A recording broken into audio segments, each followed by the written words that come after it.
Os nenos e nenas que nacen hoxe nos hospitais galegos chegan ao mundo chorando como a case sempre, pero seguramente con menos motivos, porque todos veñen amparados por leis que os igualan en dereitos básicos.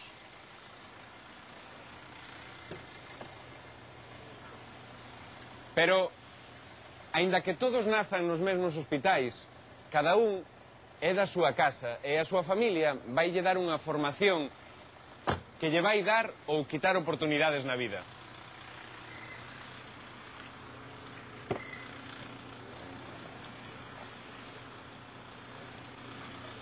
Diso é do que vai tratar este capítulo, do que significou ao longo da historia de Galicia a casa e a familia na que se nace.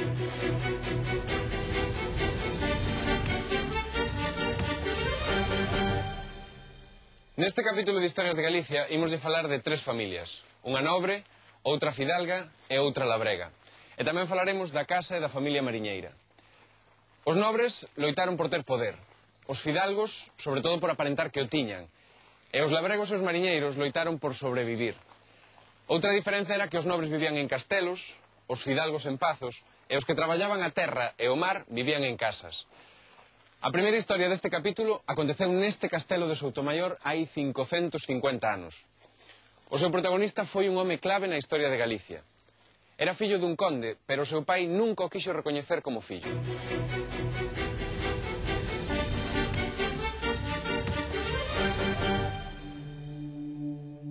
Este mozo é Pedro Madruga, fillo bastardo do conde de Soutomaior.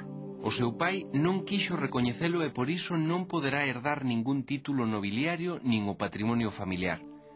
Como moitos outros fillos naturais, bastardos ou espurios de nobres, o protagonista da nosa historia está destinado a ser clérigo.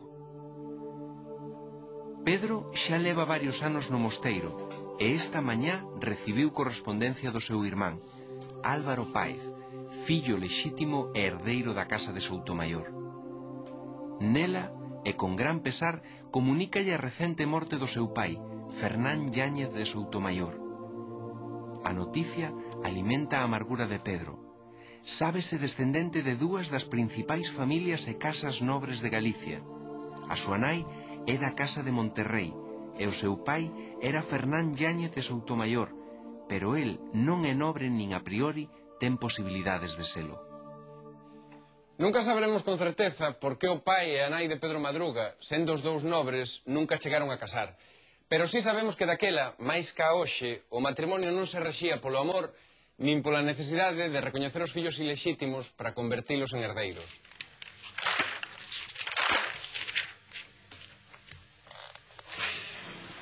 Actualmente seguen existindo en Galicia litixios polos que alguén reclama un título nobiliario. É o caso de Francisco Abraldes, este albanel de Ribeira, que leva máis de 20 anos pleiteando coa xustiza para que recoñeza que ele é o marqués de Abraldes. De conseguilo, el, igual que Pedro Madruga, pasaría de plebeo a nobre. Pero a nobreza ten xa desde a Idade Media normas moi estrictas para a transmisión de títulos nobiliarios. Na nobreza era o fillo varón máis vello quen recibía o título nobiliario, os dereitos de propiedade sobre fortalezas, casas e terras e de dominio sobre os servos. O problema complicábase cando non había descendentes lexítimos. Se algunha clase social era pechada na Idade Media, esa era a nobreza. Nobre érase por nacemento ou non había maneira de selo. Era un dereito de sangue. Pero como toda regra, esta tamén tiña a súa excepción.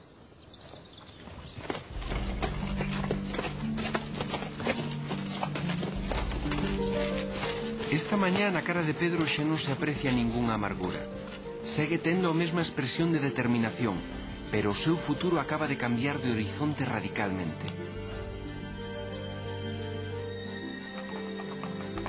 Diríxese cara ao castelo de Soutomaior acompañado por un emisario do seu medio irmán, Álvaro Páez de Soutomaior, quen ao non ter descendencia intercedeu ante o rei de Castela Enrique IV para que lexitime ao seu medio irmán para a sucesión da casa de Soutomaior. Finalmente, o rei accedeu á súa petición. Pedro Madruga fíxose co título de conde de Soutomaior en 1468 ao morrer o seu irmán e valedor Álvaro asediado aquí en Tui polos irmandiños. Vendo o perigo, Pedro fuxiu a Portugal e desde ali un ano despois encabezou a reacción dos nobres galegos que significaría a derrota definitiva dos irmandiños. No ano que pasou no país veciño entablou amizade co rei portugués Afonso V e ali Pedro Madruga casou cunha nobre portuguesa. Esta é Teresa Tábora, convertida xa en muller de Pedro Álvarez de Soutomayor. É filla dun cabaleiro portugués que lle deu un gran dote para levar ao matrimonio. Acaban de chegar de Portugal e o seu marido está lle ensinando as dependencias do seu castelo. Como todo matrimonio da súa clase social de finais do século XV, o seu non foi froito do amor, senón dun acordo de interese entre dous grupos familiares que buscaba tamén reforzar unha alianza entre a Casa de Soutomayor e a coroa portuguesa. Desde Portugal, Pedro Álvarez de Soutomayor organizou un exército facilitado polo rei e os nobres portugueses e iniciou a reacción dos nobres galegos contra os irmandiños que o levaría ata as portas de Santiago, onde coa axuda do arcebispo Fonseca derrotou a 10.000 irmandiños. Pedro Álvarez de Soutomayor obrigou os irmandiños derrotados a reconstruir o castelo de Soutomayor e este de Sobroso, que tamén era da súa propiedade, e que os irmandiños derrubaran durante a segunda revolta. Pero, por circunstancias políticas complexas, Pedro Madruga acabou enfrontándose aos dous piores inimigos que podía ter un nobre galego daquel tempo: os reis católicos e o arcebispo Fonseca. Iso marcou o seu futuro, o da súa familia, e acabou significando a eliminación da nobreza galega como elite social con poder propio. Pedro e Teresa tiveron 7 fillos. O maior, Álvaro, o seu herdeiro, foi educado na corte dos reis católicos e acabou traizoando o seu pai. Herdou o señorío de Soutomayor co apoio e a confianza da coroa de Castela, a condición de se converter no novo prototipo de nobre galego, sumiso á vontade dos monarcas casteláns. Isto fixo que o seu pai se refuxiase en Portugal e desde ali tratou inútilmente de deserdalo. O final de Pedro Álvarez de Soutomayor segue envolto no misterio. Desapareceu en 1483, cando se dirixía a Alba de Tormes buscando a gracia e a reconciliación cos reis católicos.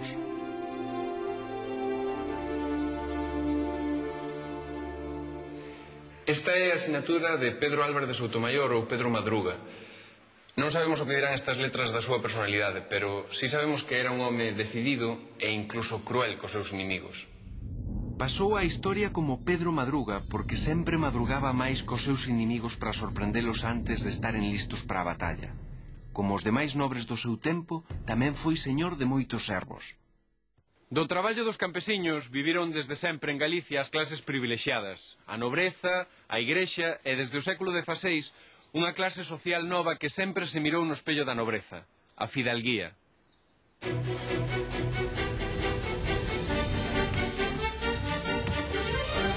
Ata agora comprobamos a importancia que para a nobreza tiñan os lazos de sangue e os matrimonios de conveniencia concebidos para conservar e aumentar o seu poder político.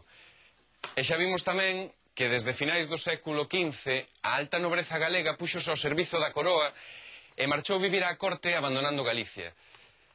O baleiro que deixou esa nobreza na elite social do país foron ocupando unhas familias que xa gozaban de certos privilexios ben por servir ao Estado ou ben á Igrexa. Esas familias eran os fidalgos. Pero, quen eran os fidalgos galegos? Tiñan algo que ver co hijo de algo castelán, pero moi pouco coa imaxe de fidalgo soñador que nos deixou Cervantes no Quixote.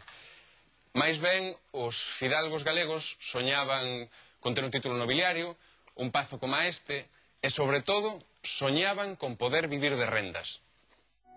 Fidalgos galegos foron os nobres de menor rango. Tamén houbo fidalgos da xerarquía eclesiástica e altos funcionarios ao servizo do Estado. Eran os privilexiados da sociedade do antigo réxime. As relacións entre a igrexa, a nobreza e a clase labrega eran sinxelas antes da irrupción da fidalguía. Os primeiros posuían a terra e os labregos pagaban unha renda a cambio de traballala.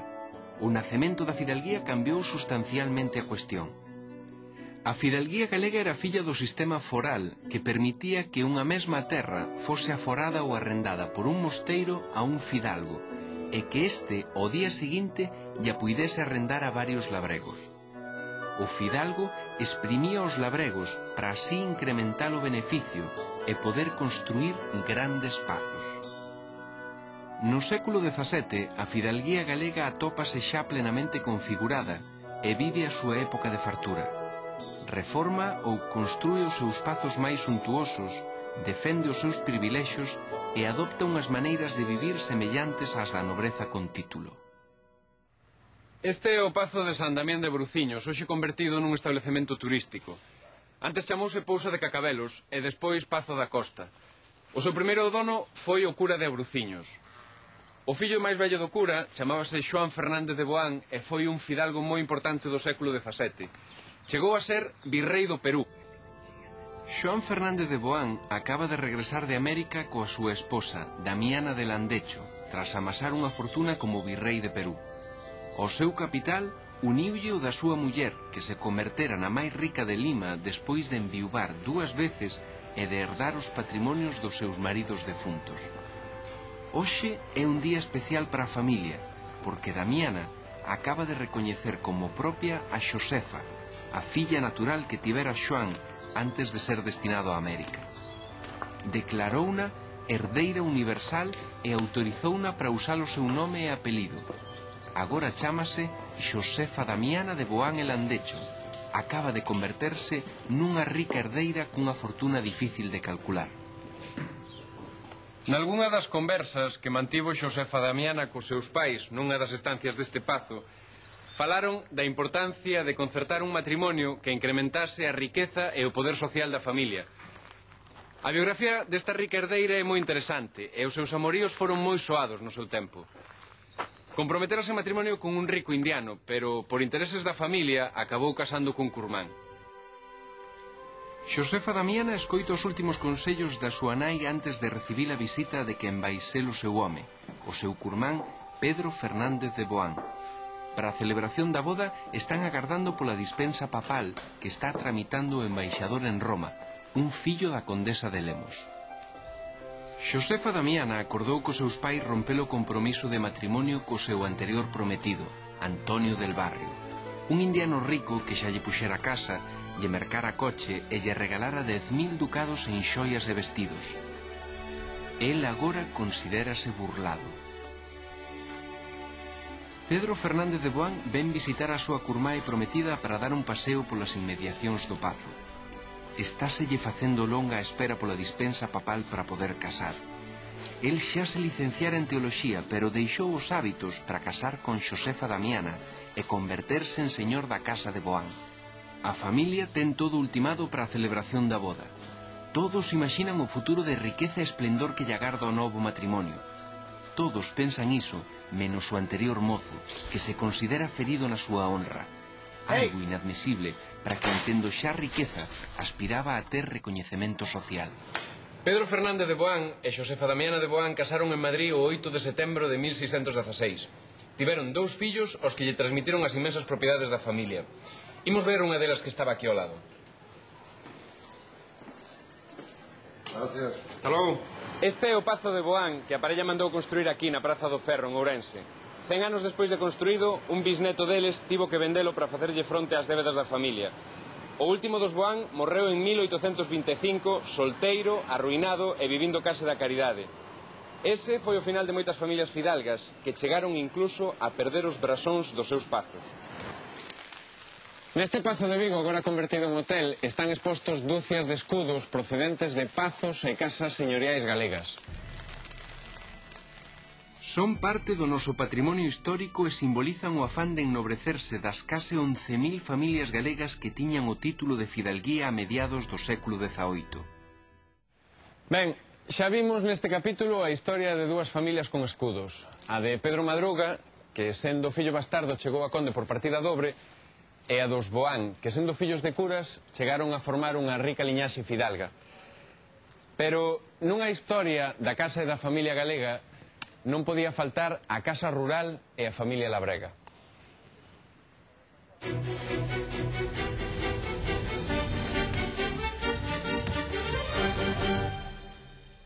A casa é a célula básica da sociedade campesiña.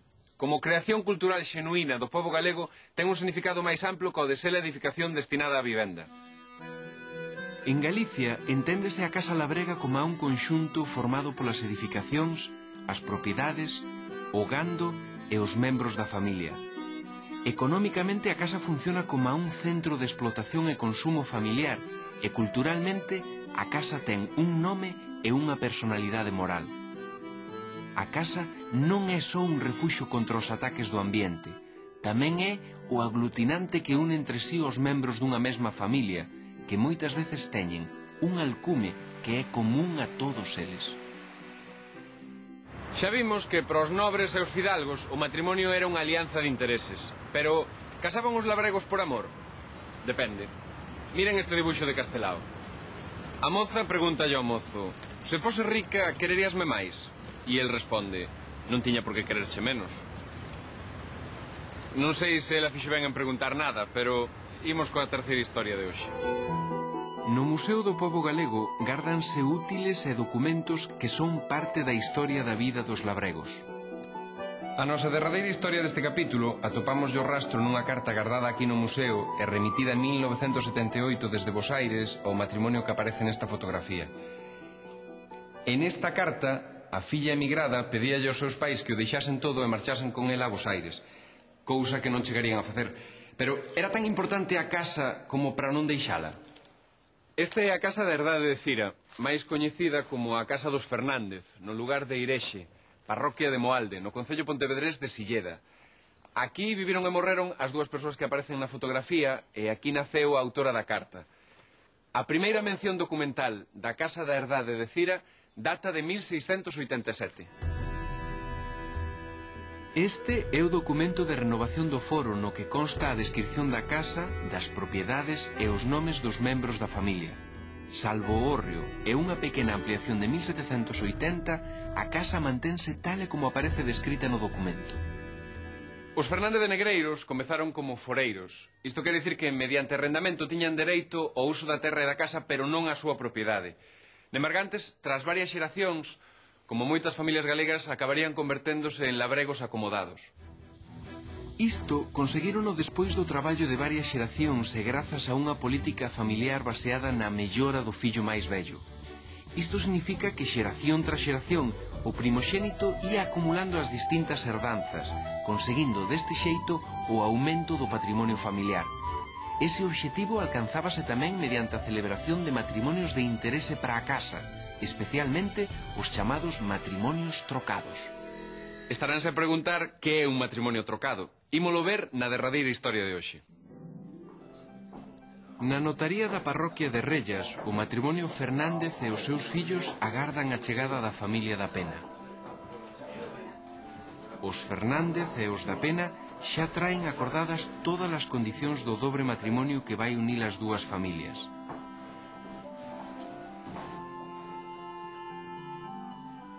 Pedro, o fillo máis vello e mellorado dos Fernández, vai quedar na casa e casar con Xosefa da Pena. En troques, a irmá de Pedro, Teresa, terá que casar con Antón, o herdeiro da casa dos da Pena.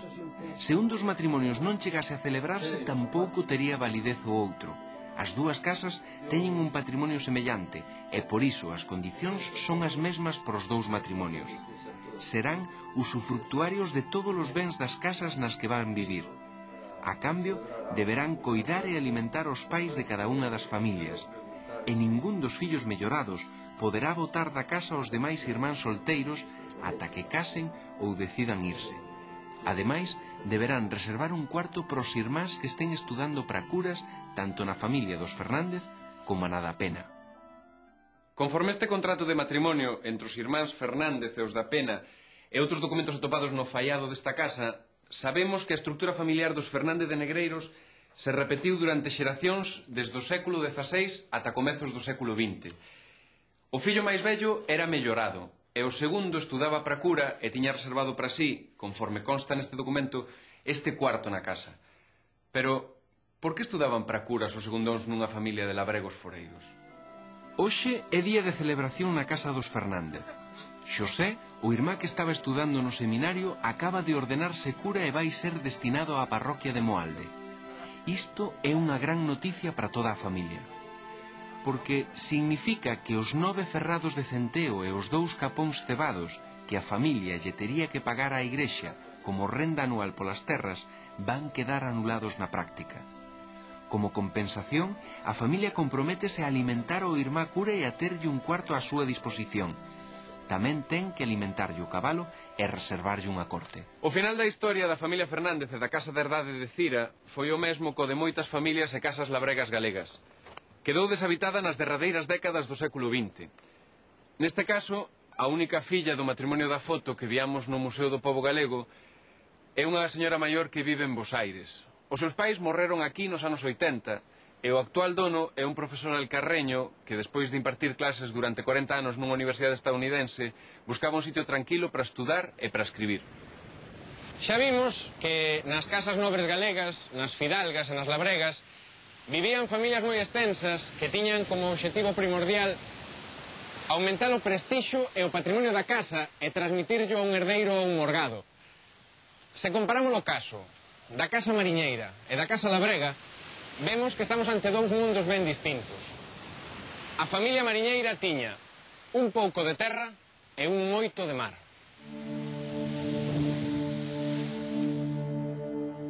Tense dito que para un labrego era preferible desfacer a familia antes que a casa. E tamén se sostén que para un mariñeiro a casa é exclusivamente un lugar físico, unha construcción que non ten as connotacións simbólicas sobre os ancestros familiares que garda a casa labrega. As casas mariñeiras eran pequenas e nelas case nunca convivían máis ca un matrimonio e os seus fillos. O sentido do patrimonio familiar tamén é distinto. Ter un barco é importantísimo e prestixioso nunha comunidade mariñeira, pero non ten o mesmo significado que ten para un labrego ter terras. As leiras sempre están no seu sitio, pero o barco ten que ir ao mar e ás veces non volve. Os principais bens dunha familia mariñeira están diariamente expostos a desaparecer e sometidos a unha constante incerteza. A familia segue sendo un núcleo social básico no que se seguen criando os galegos do futuro e no que reciben coidados, formación, valores e ideoloxía. Pero pódese seguir falando hoxe dun único modelo familiar? Fixémonos neste exemplo. Esta parella casou tarde porque os dous agardaron a ter un traballo máis ou menos estable. Ela non quixo ter fillos porque iso significaba renunciar á súa independencia. Despois de faláreno, decidiron adoptar un neno. Pero ao pouco de telo, as cousas comezaron a torcerse e logo se separaron. Ela levou o fillo adoptivo a vivir con ela á casa da súa nova parella, tamén divorciada. El volveu casar polo civil cunha muller divorciada que trouxo para a casa as dúas fillas que tiña do anterior matrimonio. As cousas non parecen ir mal na nova familia. Non discuten, nin falan moito, pero ven xuntos as noticias do día na televisión. A diversidade de modelos familiares inclúe parellas do mesmo sexo, parellas de feito, familias monoparentais, matrimonios interraciais e interculturais, todos transmisores de valores e ideoloxías diferentes, pero todos buscan o mellor para sí e para os seus.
A Consellería de Cultura e Deporte, a Consellería de Educación e Ordenación Universitaria, a Secretaría Xeral de Política Lingüística e a Secretaría Xeral de Emigración ofrecéronlles esta serie.